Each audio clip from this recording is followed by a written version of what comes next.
Hieronymus Bosch. His name, Hieronymus, is the Latin form of Jerome. And he comes from a town that we haven't talked about before, 's-Hertogenbosch. 's-Hertogenbosch is in the North Netherlands. And we don't know his birth date. When people feel they must give a birth date, they say somewhere around 1450. But that's based on extremely little evidence. The fact that the first document that they have of him from 1474, he is an adult at the time.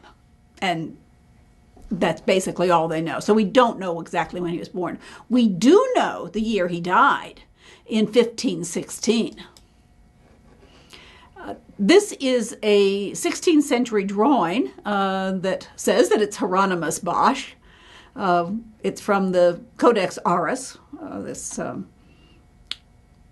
book of pictures, drawings of famous people. He was born in 's-Hertogenbosch in the North Netherlands, and the name, you can kind of break it down. Hertogen would be the duke. Bosch would be woods or forest. So it really translates as the Duke's Woods. He comes from, a long line of painters, from a family of painters. We know that his grandfather was a painter, that his father was a painter, that his uncles were painters, that his brother was a painter. So it's a painting family. But they did not use the name Bosch. They used, for the family name, they used van Aachen, which probably means from Aachen, which of course is a town, a city in Germany that's today would be right over the border from Belgium. If you get on the train in Brussels and you want to go through Cologne, stop off in Aachen and see the Palatine Chapel. Charlemagne's Palace Chapel is still there.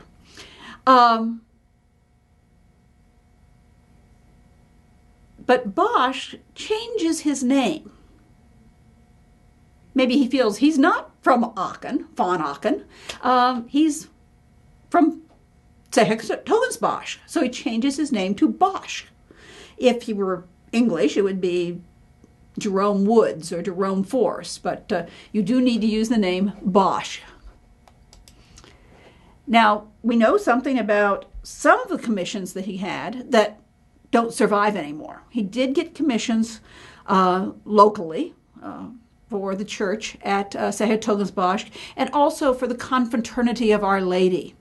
And both his father and he were members of this confraternity, which was very prestigious. Someone said that the members were priests and patricians.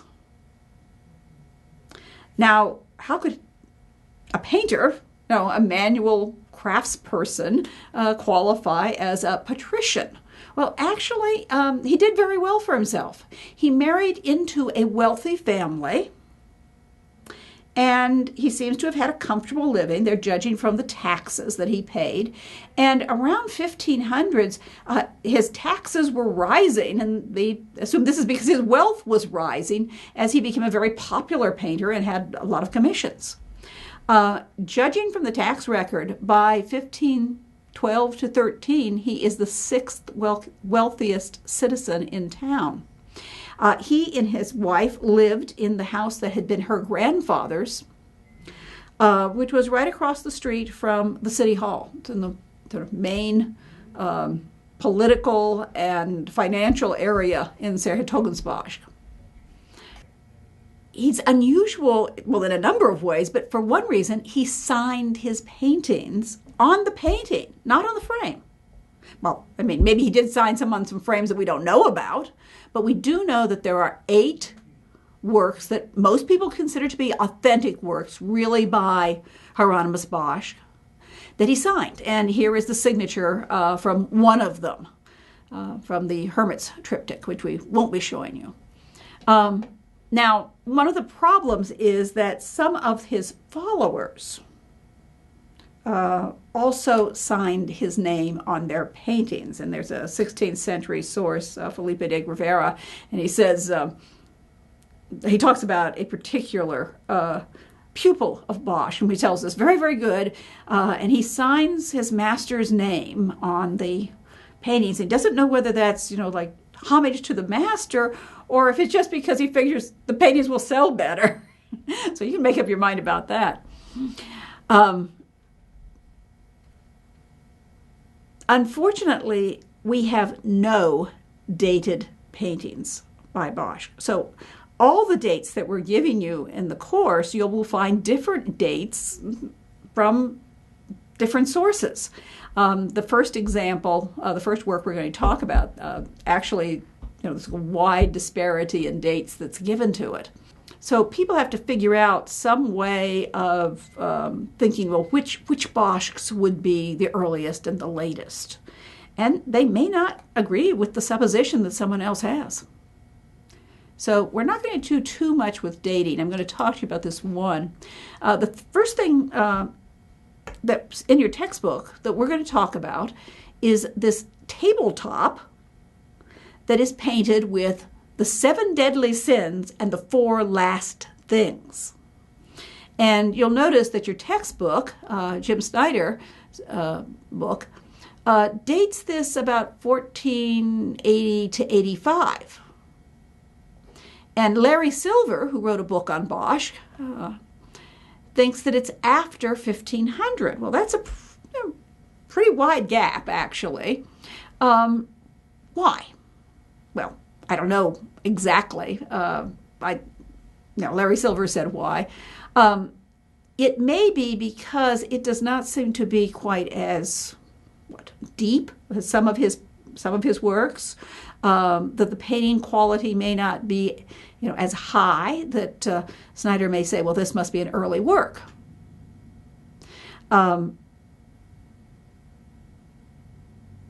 Snyder probably died before they published the information from infrared reflectography, but Silver talks about it, and he says that the underdrawings are in Bosch style, and they show pentimenti. We talked about what pentimenti meant when we were talking about Roger van der Weyden, for example, or Robert Campin. Pentimenti is an Italian word. It means thoughts, but we could kind of think of it as meaning first thoughts. In other words, I put something down and then I change my mind. I'm still thinking about it. So there are changes from the underdrawing to the surface, and you can see him making changes, which suggests that it is a design by Hieronymus Bosch, because if somebody were just copying it, they wouldn't have to make those kind of changes. So Larry Silver suggests that it's probably a design by Hieronymus Bosch with his underdrawing, and that there is some workshop execution in it, and he thinks this suggests that it could be later in his life when he's more popular, getting lots of commissions. But I guess you can date it anywhere from 1480 to after 1500, because there's arguments to be made for both sides. Okay, we said the 7 deadly sins. You've probably heard of those. What are the 4 last things? And those are those circles that you see in the corners. Death, judgment, heaven, and hell. Everyone's going to die. According to Christian belief, everyone will be judged. And then they will be going either to heaven or hell. So those are the 4 last things. And then you have this big circle in the center, and around it are scenes with the 7 deadly sins. They're almost like a genre painting. They're little scenes of everyday activity, but the everyday activity is sinful. Now, the inscriptions on the banderols give us an indication of what this is all about. They're both from Deuteronomy, And on the top, it translates as, "For they are a nation void of counsel, and there is no understanding in them. If they were wise, they would understand this. They would discern their later end." So they're talking about people, even a nation, where they don't think about their later end. They don't think about their spiritual well-being. They continue to sin. The bottom banderole or scroll says, it's God speaking, it says, "I will hide my face from them. I will see what their end will be. For they are a perverse generation, children in whom there is no faithfulness."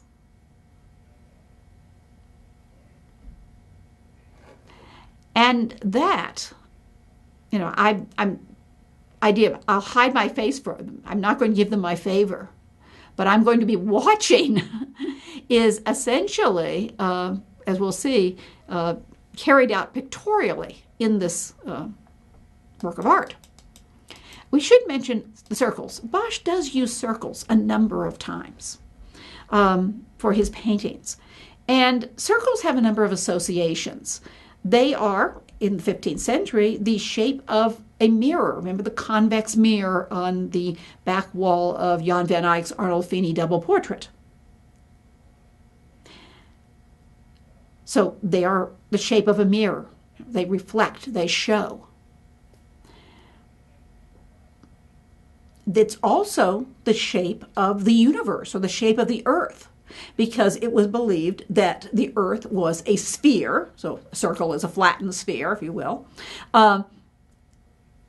The earth was a sphere in the center of the universe. And then there were the concentric circles of the planets, the wandering bodies in the heaven that you can see with the naked eye, which would be the moon, the sun, and the planets that you can see, Mercury, Venus, Mars, Jupiter, and Saturn. And you could also see those, of course, with some of the early telescopes, but they had to have much more advanced telescopes before they could see the further planets. Another shape is, it's the shape of a ball, and including an eyeball. And as I said, that's going to really be pictorially, this is pictorially very important for this painting. Right in the center, you have a series of concentric circles, and in the center there is an image of Christ as the man of sorrows. And he's pointing to the wound in his side. He's holding up his other hand. It's very small in this reproduction, but presumably what he's doing is showing the wound that's in his hand as well.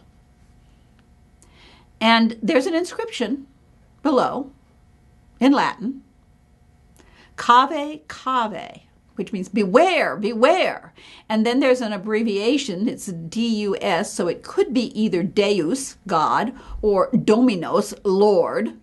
And then the last word, videt, means sees. So beware, beware, God sees, or beware, beware, the Lord sees. Same meaning. Radiating from the center are a series of lines. And this gives the center circles the appearance of the iris in the eye, with Christ in the pupil. It also suggests things like rays of sunlight, rays coming from the sun. Well, let's look at the 7 deadly sins and the 4 last things. And of course, the inscription is warning the viewer, that God, or the Lord, sees all their sins.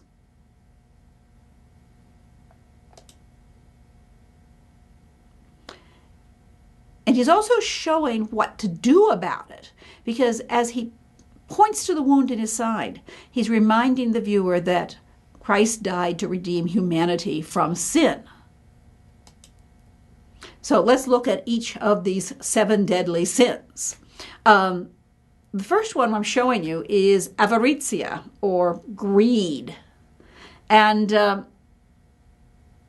here you see some people involved, presumably with some shady financial dealings. I'm presuming they're going to try to cheat the poor man, out of his coin. They seem to be, they have their money bags handy, they have their purses handy, and they're conferring. Then there is invidia, or envy. And it's kind of interesting, what different kinds of envy are they talking about? They seem to mean by envy coveting something that someone else has. So you can see this, I'm calling him a tradesman because he's middle class, so presumably that's the social class. But there's this man in, his house. He's looking out over the door, and he's sort of glowering at this aristocratic young man who's has a lot of leisure. He can go hawking. He's holding his hawk by his hand.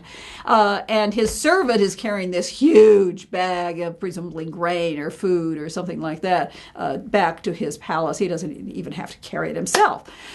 So the older middle-class guy is jealous. He envies the wealthy aristocrat. His ease of life.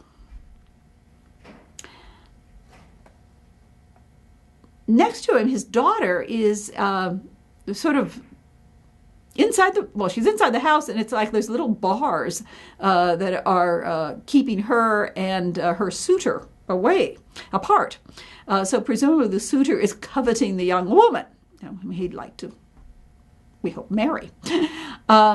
And then you have 2 dogs, and one of them is just barking at the man who's not paying any attention to him. This older man, he's looking at the rich guy.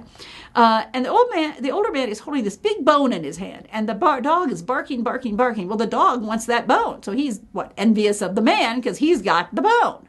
And it's also sort of interesting because when you look at it, there's other bones lying on the ground. So the dog does have bones. He just wants that bone. And the same thing, the envious older man does seem to have a comfortable house. He's not poverty-stricken, but he's still envious of the person who has more. So you might say you start to make up little stories. And as I said, it's almost like, they're little genre paintings with a moral. Wrath, or ira, and also known as choler or anger, is when you get really angry and violent. And here you can see there's been these figures have been having a knockdown, drag-out fight. Somebody's hit somebody else over the head with a stool here, or a little table. And the man has a sword out. It looks like he's going to try to kill the other person. And he's holding a pitcher, so presumably his ira, his wrath, his choler, was fueled on by drink as well. When I first looked at this, I thought he was trying to kill his wife, but the more I look at it, the more I think his wife is trying to restrain him from doing bodily damage to the man in brown, the man he's fighting with. None of them look very happy.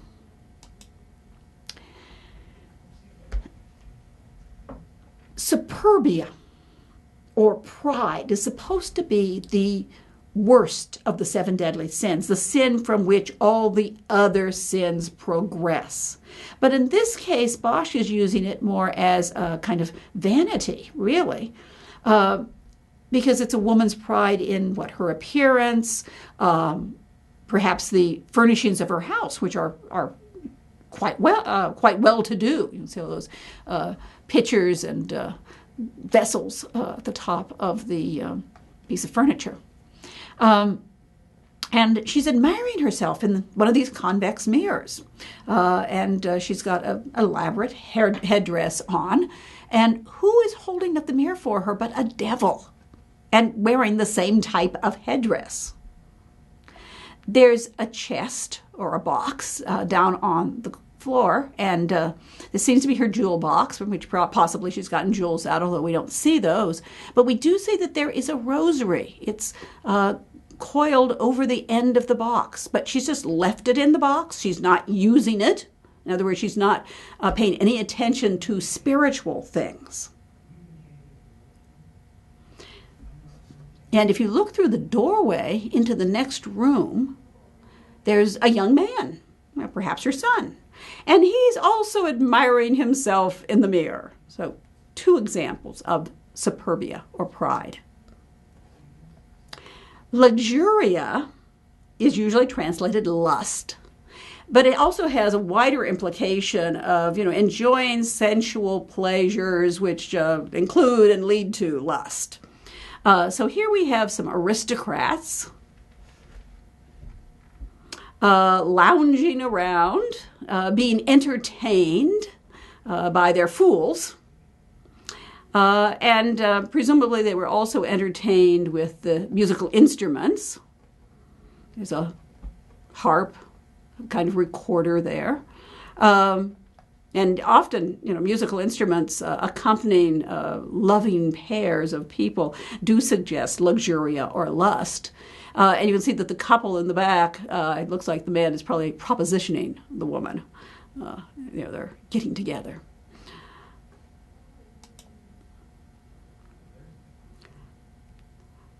Acedia or sloth.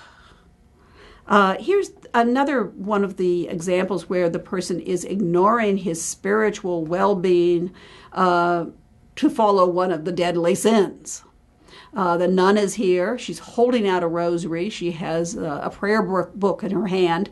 But the man is paying no attention. He's gotten up and gotten dressed. He looks like he's ready to go outside. But instead, he's laid back, got a soft pillow, and is taking a little snooze in the middle of the day. His dog, likewise, is having a little snooze. There's a book there. Is it for, we don't know if it's a religious book or a book of records or something like that. There's a little niche with a spindle in it, which is not in use. So suggesting someone who's just, idling away his days. Gluttony, this one's pretty obvious. Gula or gluttony, and everybody in the picture, from the fat man, the thin man, this big fat dirty baby, is they're just devouring food and drink, and the baby is asking for more. The baby's trying to get some, and the father isn't giving his son the food, but it looks like he's had plenty, and the mother's bringing even more food. Another roast piglet or something. There's like I say, lots of food. There's a toasting stick here, the 2 prongs with a sausage on it to be cooked over the fire. And there's a little potty chair there for the baby or for the toddler, because after you eat all this stuff, well, it's got to go somewhere. Okay, those are the 7 deadly sins. If you have practiced any or all of these and have not repented, well, you'll know where you go after death, they believed. And when we say the deadly sins, we mean mortal sins. There are some sins that are venial, but you have to confess these. You have to try to put these sins aside and do better and sincerely mean it and do your penance and get absolution, or these mortal sins, these deadly sins, can send you to hell. So this whole painting is warning that sin has immortal consequences. And of course, death comes to all people. So here we see an image of a man on his deathbed. This is one of the 4 last things, death. The first of the 4 last things. And you'll notice that, this man is prosperous. He's got a really wonderful bed and covers and things like that, pillows. And over the headboard, there is an angel who's leaning over the headboard and a devil who's sort of sitting astride the headboard, waiting for the man's soul. So evidently it's not decided yet. Death is looking out behind the curtain, behind the arras. He's coming, he's approaching. This man doesn't have much more time. But he's doing what the belief of the time said that he should do in order to save his immortal soul. There's a priest there, and the priest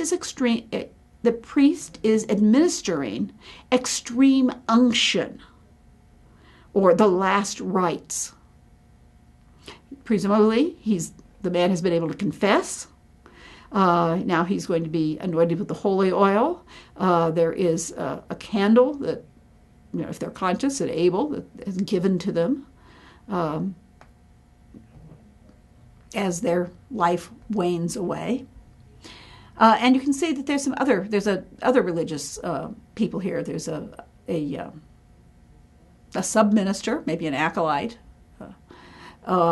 There's a nun. There's a young man. Could this be his son? And there's a friar, and the friar is holding up a crucifix, reminding him to rely on the merits of Christ in order to be saved. So, it looks quite promising that this man will probably be saved. It is an exemplar of what you should do. You'll notice that there's two women in the next room, and I try to figure that out. I'm assuming that perhaps it's either family members, a wife, daughter, or maybe a friend comforting the wife as the man dies. After death comes judgment. And here they're showing the last judgment, the resurrection of the dead. When Christ returns, as the Creed says, to judge the living and the dead, or in this case, just to judge the dead who have been revived. And you have saints in heaven. They seem to be separated by gender. And angels blowing the last trumpet, and Christ seated on the rainbow with his feet on a globe of the earth or the universe, and the lily of mercy and the sword of justice are symbolically on either side. So it's a pretty simple, bare bones last judgment, but it's got the essentials. Christ is returning to judge, and there's two places that people can go. One is heaven, and the other one is hell. And these are the third and fourth of the last things. So, how is heaven represented? It's is it an ecclesiastical structure? Does it look like a church, or does it look like a palace? Something that sort of shares attributes of both. God or Christ is on this enthroned on this dais, raised up, elevated, with the angels surrounding him, and then more angels kneeling and adoring him, and then in the foreground we have the musical angels. As we look at our left, St. Peter is welcoming the people into heaven. But the devils aren't done yet. There's one devil here who is trying to grab this woman and pull her away. Don't think he's going to succeed, because there is St. Michael, the archangel. He'll take care of that devil. He'll send him away. Michael, the archangel, of course, is mentioned in the Bible in the book of Revelation, where he battles the dragon who represents the devil.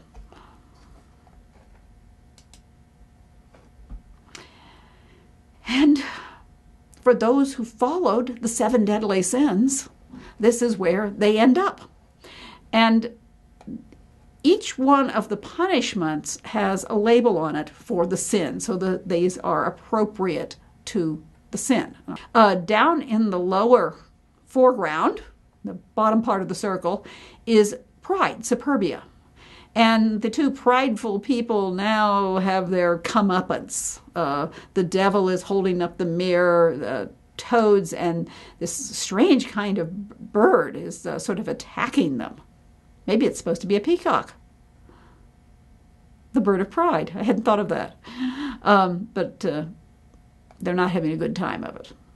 The lustful couple is trying to continue their lustful ways. They're in bed together, but they are being tormented by devils, who pull at them and poke at them and don't let them get along with what they want to do. This sort of pointed red tent says gula, and there is a fat man at a table, and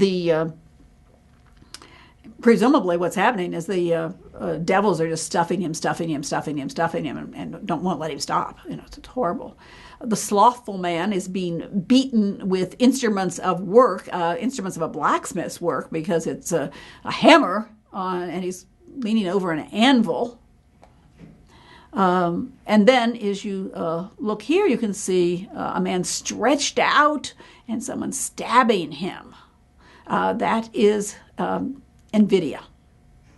And down below, there is a great cauldron with fire, keeping it bubbling. And within that cauldron, there are coins that are, probably being melted down in it. They're falling into it, and people are in that golden coins as they melt. So each punishment is considered to be appropriate to the sin. The same use of a circle, with quite a different picture, is shown here. This is a walking figure. He's carrying a backpack. His clothes are ragged. He's holding what seems to be either a staff or a club. It's got a knob at the end, so it could be used as a weapon. And he's looking over his shoulder as he moves to the right. And there's a dog who's growling at him. Who is he? Well, this work of art by Bosch has a number of different names. It's one of those works that people come up with all different ideas about who it might be. Your book just used a more generic term, the Dutch, landloper. We might say a tramp or a vagabond or a hobo. But, he's a landloper. He's tracking, he's traveling by foot. So here are just some of the names. People have called this the vagabond, the wayfarer. He's also been considered to be the prodigal son when he is living his dissolute lifestyle. And he's run out of all his money, and he's destitute. Against that, some people point out that he looks like an older man. He does not look like, a young man who's come into his inheritance.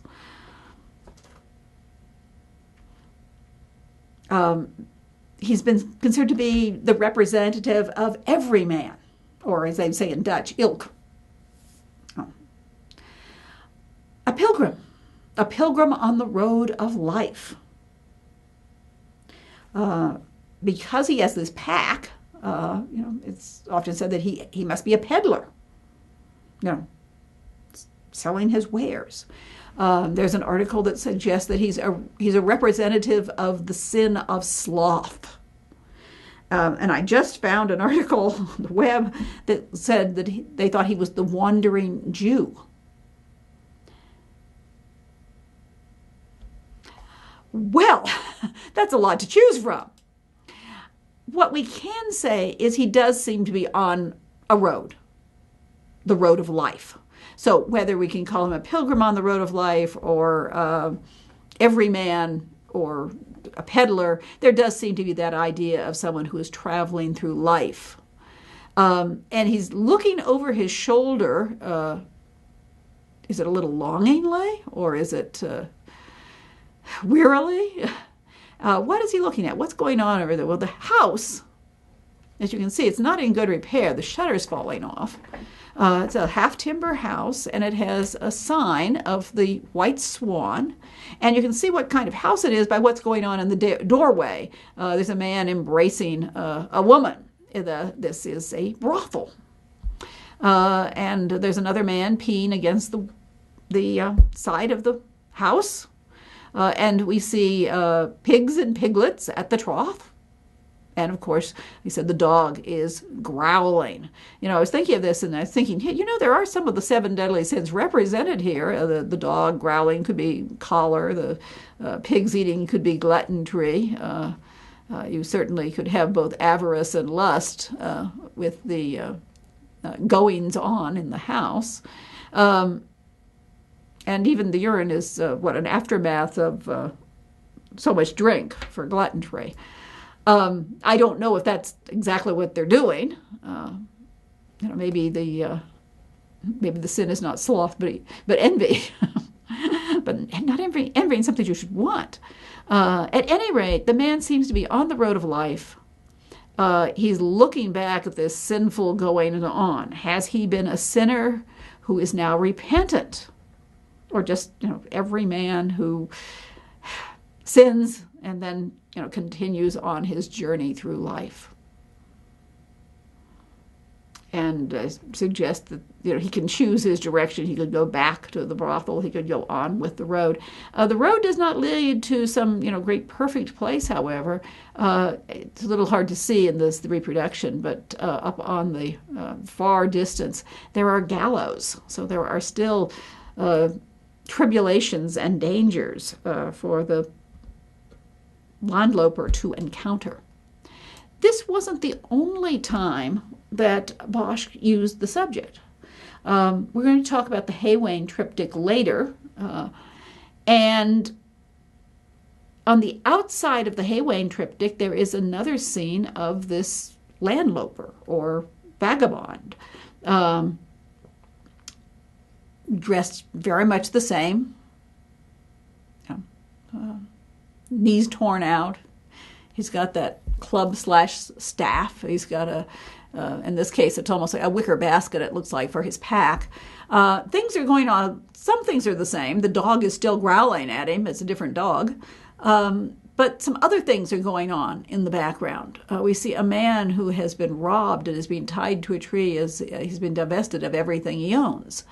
And then we see peasants dancing. In the foreground, there's some bones of I've been trying to figure out what strange creature that is. It might, I don't know what he's trying to do. It's an elongated skull anyway.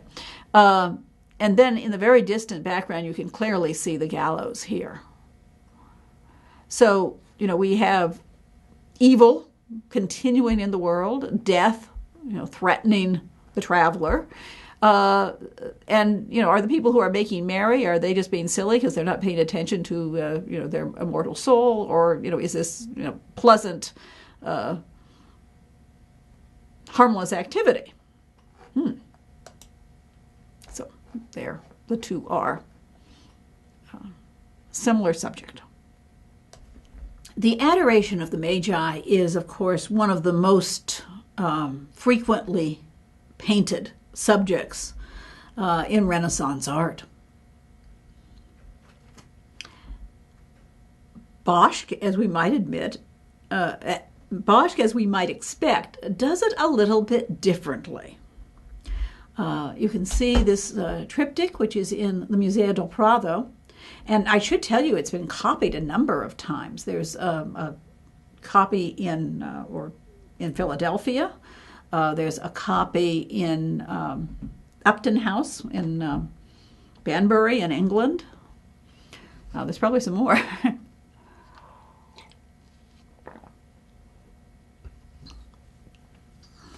But this is the one that everyone agrees is by Hieronymus Bosch. And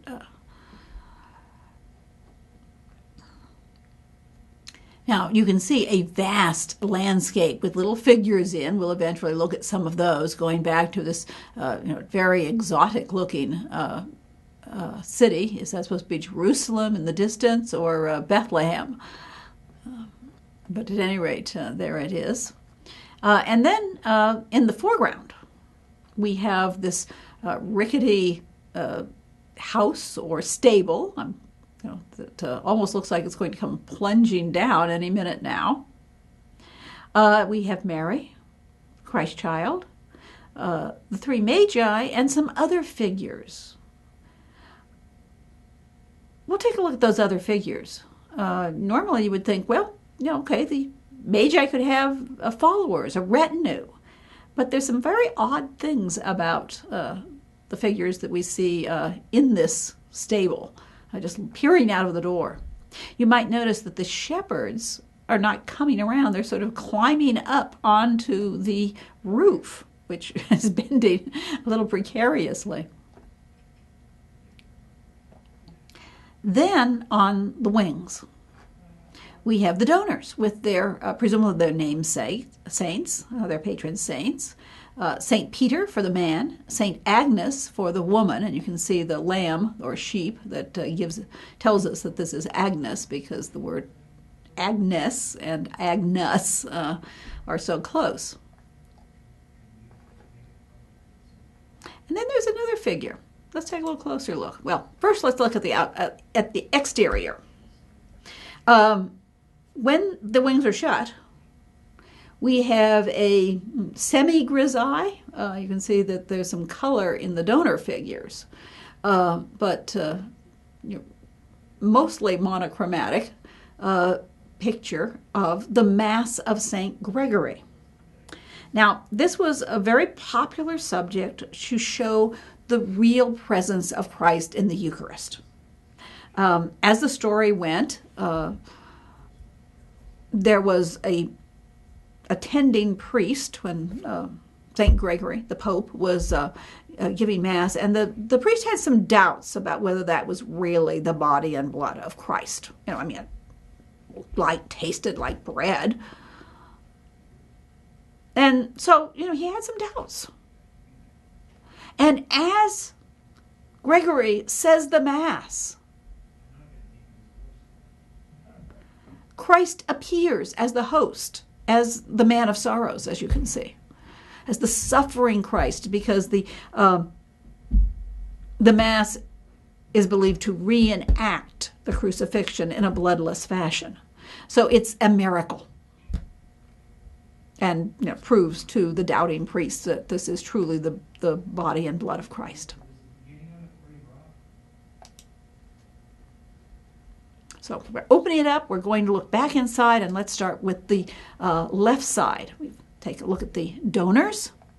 And in the background, we see below this little roof that looks like it's got holes in it. It's about to fall down too.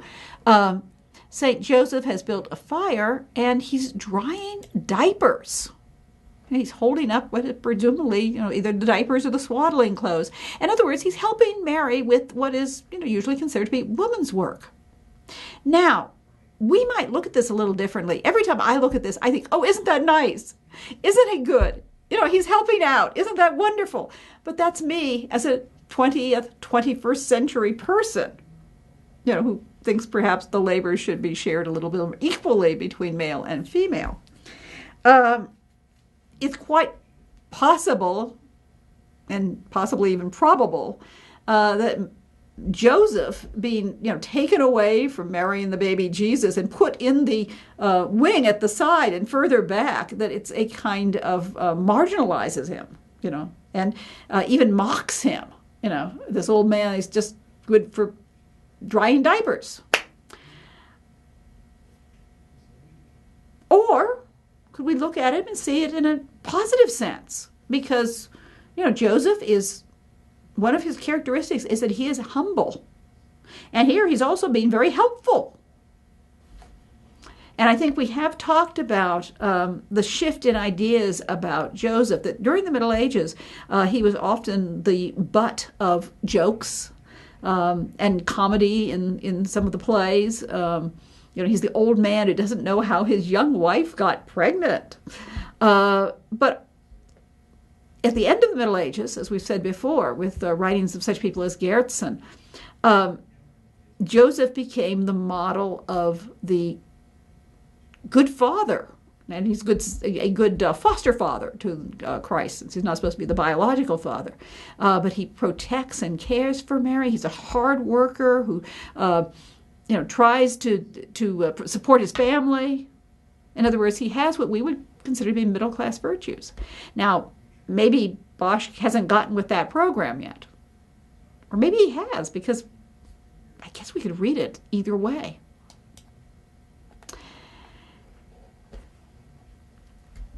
We can see some of the traditional iconography, a stable that looks like it might fall down, possibly referring to the old law that is passing away as the new covenant and the era under grace begins.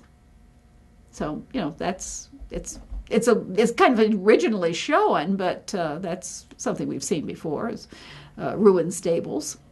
The three Magi, each from a different age group, the oldest one, the one who's sort of in the middle, and then the youngest, and also the Magi who represent the three continents of the world. The eldest magus for Europe, the middle magus as Asia, and the black magus as Africa. Of course, there's Mary holding the Christ child on her lap. As the, Ara Dei, or Ara Cole, the altar of heaven, or the altar of God. And I don't know if you can make it, there is an ass there, looking out from the stable. But there's some other figures that are a little unusual. I mean, we sometimes have shepherds, coming. But here they aren't seeming to be coming out to the front. They're climbing up on the roof. What's that all about?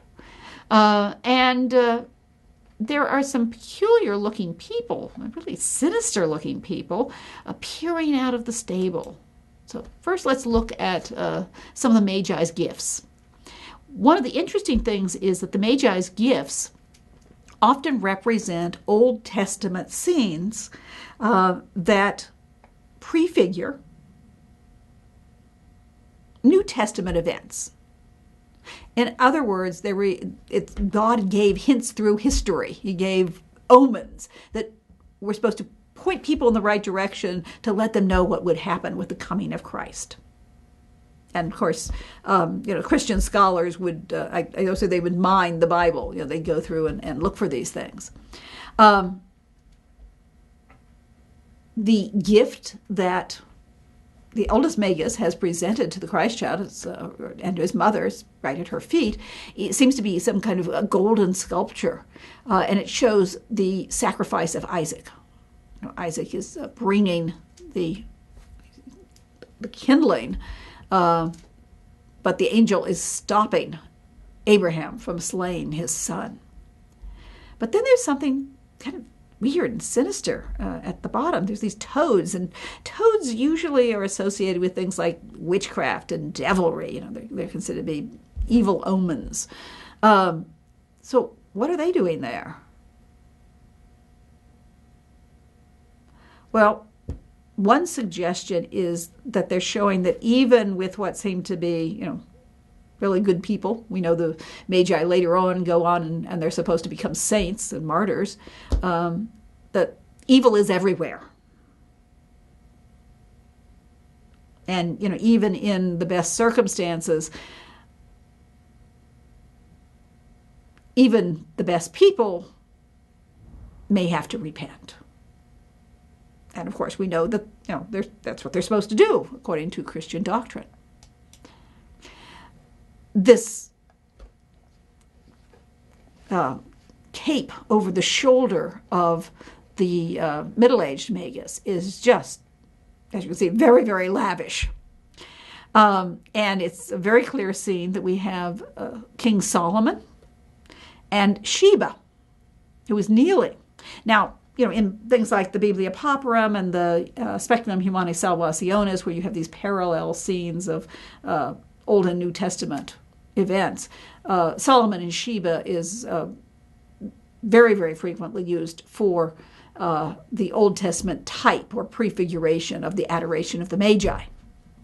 And then down, sort of on the hem, we see a burnt offering, where it's animal sacrifice. And of course, the sacrifice of Christ, shown here, will replace and redeem, make animal sacrifice obsolete, unnecessary, because Christ's sacrifice replaces all of that. A little closer view there. You might look at that crown or helmet as headgear that the figure behind him is holding upside down. It's kind of grotesque toad-like devils on it. Ooh, that's weird. We'll talk about that soon. So we have prefigurations, which are, in some ways, you could see them as a kind of prophecy that God works through history to indicate what's going to happen. The Savior is going to come. And Christ is the fulfillment of all of those types or prophecies that we see hinted at in the gifts and in the clothing of the magus. Now, here is the black magus, the one who represents Africa, and he's just dressed in this beautiful white garment. It's very, very lavish. And he holds his gift, which is spherical. It has what is presumably a sculpture, although it almost looks like it's a live figure of a bird eating a red fruit, and connected with a little chain, another, I suppose, metal, but another fruit that he's holding up. So a little bit like a raspberry, maybe. And on the vessel itself, you can see here clearly, you see a enthroned figure, or a person seated down with a crown and a scepter, and two figures wearing armor, another figure kneeling and offering something to him. And, there's a number of places in the Bible, where someone is kneeling and offering something to a king. One of the suggestions that Larry Silver made was that these might be the three mighty men who come to David, and when they find that he wants water from the well near the gate of Bethlehem, he goes and they go and risk, there's a war going on, and they risk their lives to bring him that water. And when he does, he says, he can't drink it because so many people have risked their lives for it. And he pours it out. So it becomes a sacrifice. So you have this, this idea of, as the Magi are kneeling to the Christ child, so these men are kneeling to King David, who is the ancestor of Christ, and bringing him something, that he wants, but I should say he doesn't feel like it's politic to use it. He sacrifices the thing that he really wants. So Christ sacrifices his life. And then there's this embroidery, some kind of fancy work around the hem of the magus's magus's overgarment, and they're kind of chimera. You have birds with human heads. Now, when we think about birds with human heads, we might think of something like the Sphinx from ancient Greece, but this is not ancient Greece. When you're thinking about Bosch, he combines animal and human parts. So you almost think of a devil. So what does this mean? Are these supposed to suggest that even the Magi are sinful, that there's devils waiting for them too, that evil is present everywhere, and of course all men need salvation. Now here is one of the strangest things in the entire picture. Who is this guy?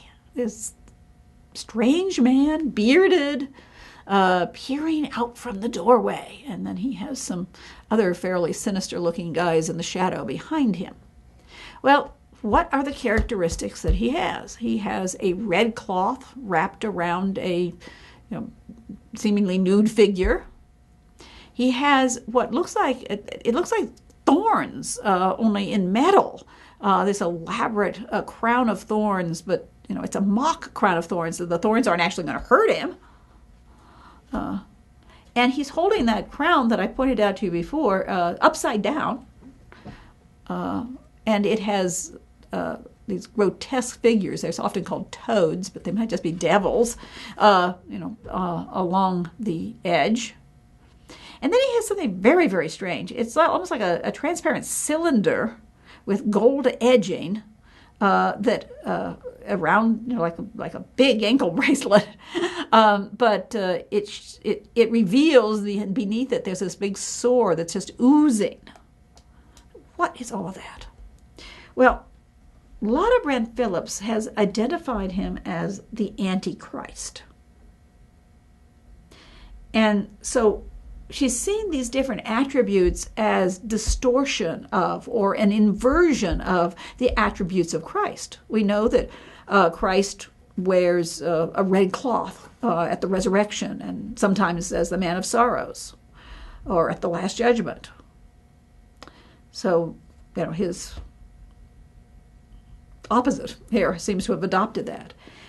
He's wearing a crown of thorns, but he's wearing it like a exotic, lordly crown, and it has no pain to it at all. So the opposite of what Christ's crown of thorn did. And, his other crown has these demonic creatures, which suggest evil. And then what they have suggested with this leg is that this sort of glass or crystalline cylinder reminds people of reliquaries or monstrances. A reliquary where you might show, say, the bone of the saint. You can see it through the glass. And so they suggest that this is a false relic. And, the sore is, of course, something really, disgusting. There you see the two crowns. And you can also see a good look at, as I said, those pretty sinister companions that he has here.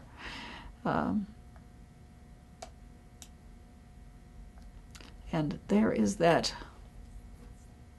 transparent cylinder on his leg. And you might notice there's some more of these grotesque figures on this, I don't know what it is, belt that's hanging down. Okay. We also have shepherds who are climbing up the roof. Now, they peer around the shed. They peer through a hole. Well, sometimes there's a window, and it's a tradition that you often have a shepherd peering through a window into the stable of the Nativity. And so we start wondering, well, why are these guys climbing up on the roof? It looks like the roof might just come down below, collapse or something. Why don't they just come out? Or, maybe they're waiting their turn. Why are they climbing up there? Well, one person might say, looking at this, maybe they're just so eager to see the Christ child. They're not going to wait till those fancy Magi are gone, which they have to do because of their social status. So they're climbing up on the roof to get a good view, right away. The other thing is there is a reference and a kind of parable, a sort of a parable like the bad versus the good shepherd, that Christ tells in John, the 10th book. And it talks about people entering not, this is Jesus speaking, he that entereth not by the door into the sheepfold, but climbeth up another way, the same is a thief and a robber.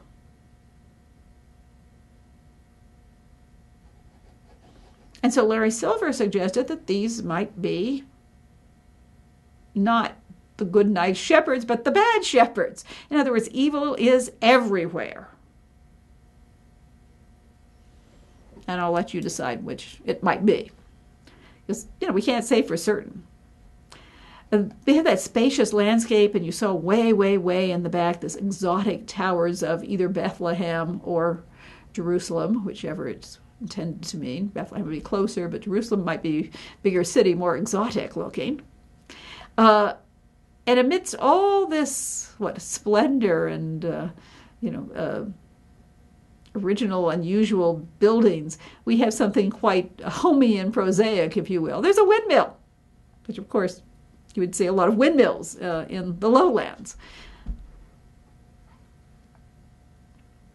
So sort of exotic and homey combined. But even with the presence of the Christ child in the world is still full of sin and evil. And Bosch, I mean, we don't know what he's thinking, but certainly looking at his paintings, we seem to feel that he is quite pessimistic about man's ability to do good. It seems like in all of his paintings, it's just, sin, sin, sin, sin. I apologize, not all of his paintings. There's some of saints, but there's little devils waiting there too. And of course, there's the heaven scenes that he does on the Last Judgments. But just so many of his paintings show in the background or in other places something that suggests evil. And behind the stable, on either side, you have these what look like two armies getting ready to fight each other. And then in the background of the donor wing, way far there, we see peasants dancing. Now, is that just innocent, good fun and showing us this goes on? Or is it supposed to be innocent and they should be spending time on their spiritual matters, not goofing around and playing? And this might lead to lust or sloth or some other terrible sin. And I don't know. You'll remember we saw people dancing in the back of the Landloper that was the back of the Haywain triptych. So in Madrid. This is in Madrid too. In fact, probably the same room in the museum. It is a motif that Bosch puts in his paintings. Behind St. Agnes and the Donatrix, there's a much more horrific scene. There are wolves who are, killing the man, and the woman, presumably going to kill this woman who's fleeing from the wolf. The world is not a pleasant place the way Bosch envisions it. Danger, evil, go on. But if you thought that was a world filled with sinister overtones, wait till you see what St. Anthony had to put up with. This is St. Anthony Abbot. There's a number of St. Anthonys in the list of saints. The other St. Anthony, who is terribly well known, of course, is St. Anthony of Padua, a Franciscan saint, who is the patron saint of lost things. This is a different St. Anthony. This is the St. Anthony Abbot. He was a hermit saint and an ascetic saint, the kind of person that goes off in the wilderness and tries to get away from people and mortifies the flesh. But he did found a monastery, so he's associated with the Antonite order. And he had terrible problems. You may remember when we talked about this with Schongauer, and you saw the temptation or the torment, really, of St. Anthony. You're going to see that again here. Anthony, his life story, he is subjected to attacks by devils over and over again. Sometimes he's tempted by them, sometimes he's just abused by them. And this is just filled with devils, and imaginatively as Bosch can think of them, I guess. There's another version of it. When I was looking for the exterior, I found one picture where it was just so dark you could barely see anything. And I found another picture that was all brightly colored. And I know this is supposed to be monochromatic, but I'm not sure how monochromatic. So I just decided to make the best image into grayscale and use it there. As I say, I know it is supposed to be monochromatic, but I don't know if I think there's more color in it than just the gray, black and white. This is the exterior of the St. Anthony Abbot triptych. If you fold the wings over, what you would see during, say, the weekdays, and then you can open it on the feast day of the saint or on Sunday Mass or whenever you're doing it. And here you see we have the arrest of Christ. And down in the foreground, St. Peter is about to cut the ear off the soldier. And then on the other side, also in a deep landscape, We have the carrying of the cross, only Christ has now just arrived at Golgotha, evidently. And then in the foreground, we have the priest trying to give confession and the last rites to the two thieves that were crucified with Christ. And one of them is seated there listening very intently to what the priest is saying. And the other one, probably not. He seems to be a little arrogant about it. And remember that they talk about the good thief and the bad thief. The good thief asks Christ to pray for him. And Christ says that today you will be with me in my kingdom. He believes in Christ. And the other one mocks him. Okay, left wing. Up in the sky, you can see poor Saint Anthony has been carried up into the sky with these hybrid monstrous devils. And he's still praying hard. And you might notice he has a little cross, a little T-shaped cross on his cloak, which is the type of cross that's often associated with Saint Anthony. And so the devils took him up in the air and they, terrorized him, and then they threw him back down to the earth. And so what we're seeing next is that other brothers and a person who's dressed more like the townsman in red are carrying poor injured Anthony back to his cell. It has been suggested that the man resembles somewhat that picture that we have that's supposed to be the portrait of Hieronymus Bosch, and that it might be Bosch putting his own features in this painting, showing him helping the saint. We don't know. That's a question mark. And just to show you what some of these little devils look like, this one is the postman devil, or is he sometimes called the messenger devil. He's got a bird's sort of malformed bird's beak that he can stick a letter through. He's got a funnel for a hat. He wears a badge of a messenger, and he's got these long ears. And I've been trying to figure out where did those come from? What are they? They're shoes or slippers.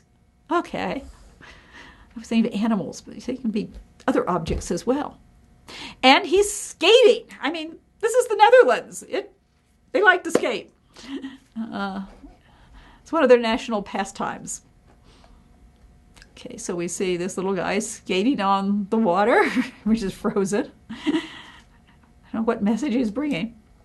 And then in the background, we see this giant fish in this red shell, which seems to be both constructed, but it has sort of legs like a praying mantis and a tail that is purely fanciful, and a warrior is riding it. So he seems to be armored, and either that's a wheel or a shield next to him. So maybe he goes rolling along. And then there is a tower up above. So you think of elephants wearing sort of towers that people sit on them. Well, here it is with this strange creature. And the big fish, as you can see, is devouring a smaller fish. And there is a Netherlandish proverb, we'll hear about that again, that says, the big fish eats the little fish. And you can pretty much figure out what that means. That people of wealth or power, the big fish, kind of do what they want with those who have none.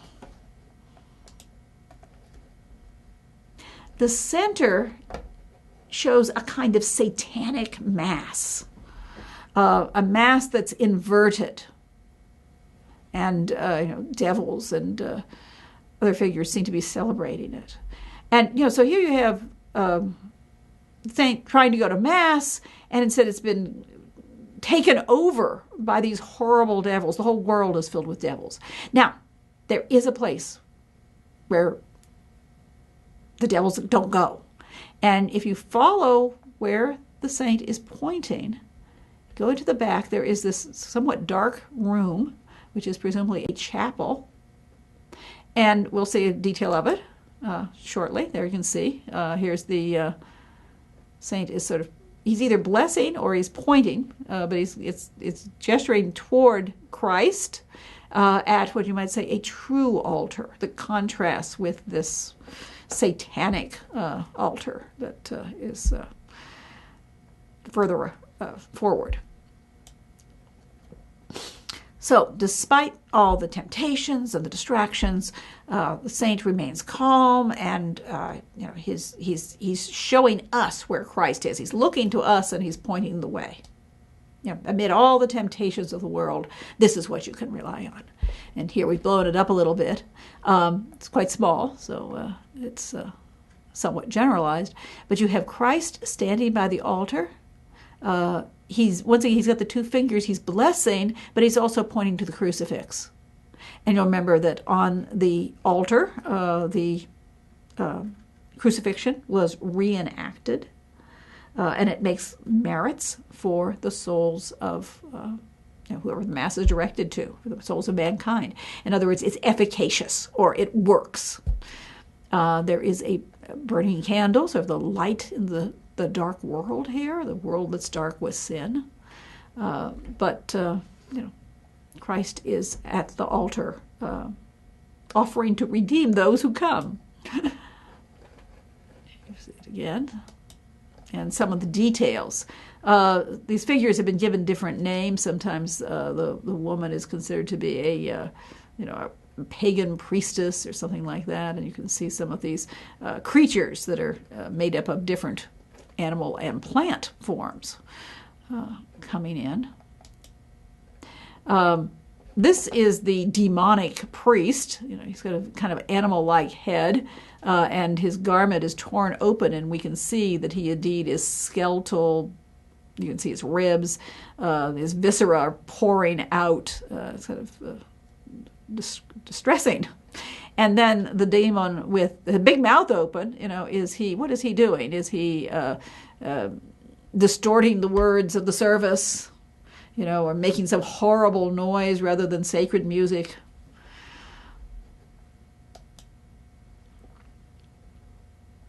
On either side, you also have groups of figures who seem to be riding. Well, they're not riding horses. One of them is riding a kind of looks like a plucked chicken, but with a weird head. The head, actually, it looks almost like an open mouth, and then a little head is popping out of it. And he's got the little pattens, the little wooden shoes, and the creature on top of him has some knightly armor and a green veil or cloak, but a head that is a skull of some kind of animal with a pointed snout. And he's making music. Another one behind him, be shouting. And of course, you have these great fruit or berry-like forms that they're coming out of. On the other side, we have the bottle with legs and the hybrid armored figure. And then the figure that causes a lot of people to look at this, the mother and child. Only, is she made out of tree roots or another kind of root? What is she? And she's riding a rat. One of the suggestions is made that because the satanic mass makes things inverts things from the true mass, makes them go backwards. That this is a kind of parody of the flight into Egypt. And Lorenda Dixon and some other people have suggested that the figure is a mandrake root, which was believed to have a kind of human form. And mandrake was sometimes used as medicine for the disease of St. Anthony's fire, ergotism, which we talked about before in relationship to a hospital picture. And Lorenda Dixon has seen some alchemical and possibly medicinal symbols within this painting. So some people agree with it, and some people say no. This isn't a hospital painting, or we don't know that it is. So some very strange going-ons here. And then, of course, we hear about the fires of hell. Well, supposedly this is the world, but it looks like it's burning up also.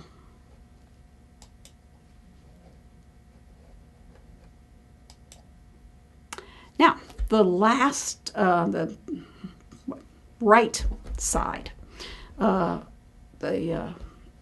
shows Anthony seated there with an open book, and he's sort of hunched over and has his cloak up almost like he's trying to, hide himself away.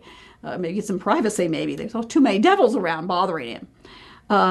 The one devil that's right in front of him, it seems to be emerging from this split tree, is this beautiful woman in the water. And there were occasions, legend tells us, in which he was tempted by beautiful women who turned out to be devils. One of them was called the Queen of the Nile. And so she's in the water, so maybe that's who she is. See all of these little monstrous forms. It occurs to me that this panel seems to have lust and gluttony going on, and probably a few other things as well, because you have, I'll show you some other details. You have this fat man, gluttony maybe, with this woman riding the fish in the sky, which is a motif that you see sometimes in popular art. This is a real flying fish.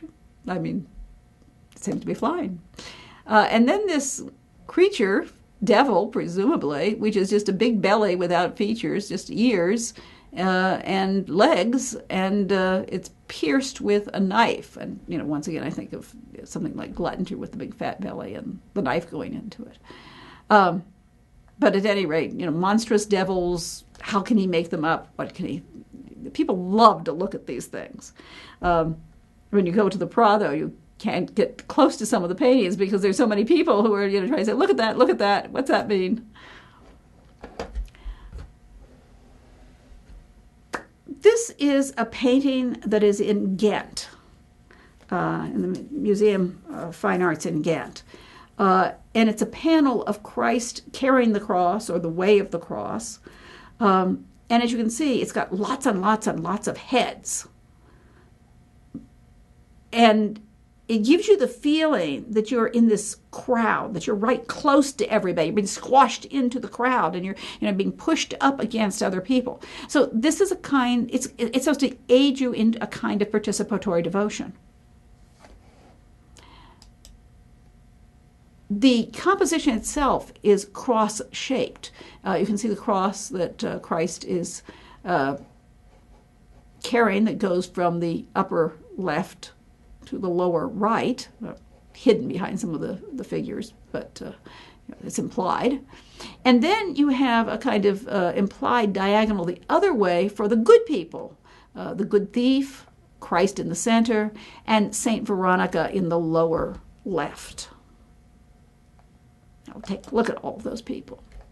One of the figures, which you can barely see, it looks like he's straining to hold the cross, and we're seeing this foreshortened view, is Simon of Cyrene, who was drafted to help Christ carry his cross.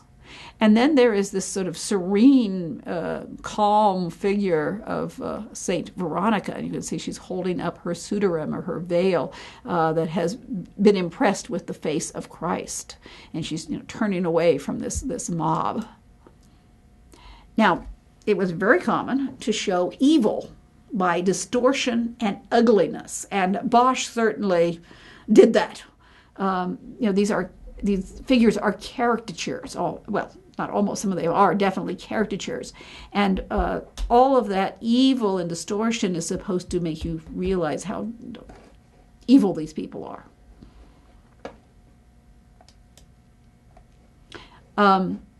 These are the two thieves. I gave it away. I was going to say, can you tell which one is good and which one is the bad thief? Which is the one, who accepted Christ and repented, and which is the one who just mocked him and said, we're just going to be dying tortured, horrible death. Well, kind of easy, because you can do it, if nothing else, by process of elimination, because the lower right, the bad thief is, snarling at his persecutors, and they're persecutors, all right. They're mocking him, and he's giving back what they're getting. The good thief looks, what? He's not retaliating. He's looks horrified, but there's certainly made a difference between the two. And Christ right in the center. He's the calm, stable center with all of these horrible, grotesque faces of the tormentors around him.